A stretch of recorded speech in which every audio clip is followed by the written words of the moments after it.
Alright, I'm getting ready to start framing and making the roof section. Excited because if we're making the roof section, that means we're getting closer to the end. So I've got one little section. I'm going to make them in small pieces so it's easy for us to lift up high and stuff. This is the first piece. I've cut some of the framing. It's going to be an 18-degree angle. You can kind of see a side view of the drawing I have. I'm not going to bother cutting an angle on here because I just want to do something real quick and fast, but I'll leave these square.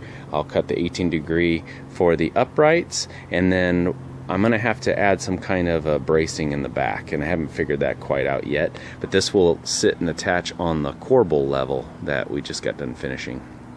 So I just want to keep you updated. So I think the last thing you saw was Chris saying, I'm getting ready to build these roof pieces. And darn it, I wanted him to show you the process of making them, but it's too late now, so unfortunately, you'll just have to see him finished. But I will show you the back. Grease Lightning! He's a fast one. So here's the framing behind them.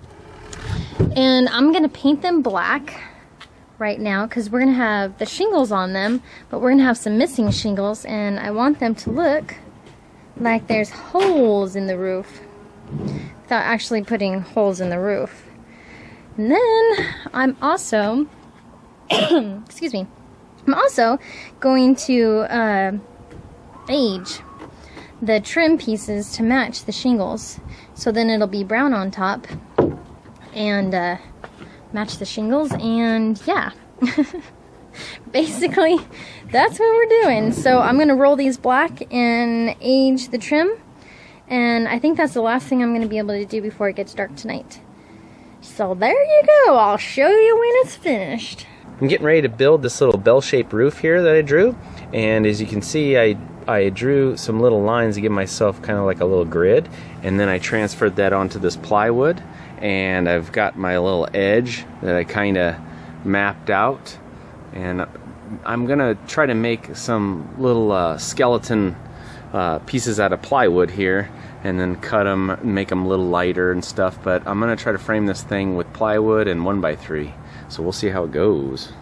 Alright, I got it all cut out. This is one piece, and now the next step is I want this thing to be as light as possible. So what I'm going to do is I've drawn some little areas within the center of this thing, and I'm going to cut it all out. I've got about 2.5 inches around the edges where I'm going to add some framing and stuff, just using 1x3, but the rest of the stuff's going to go.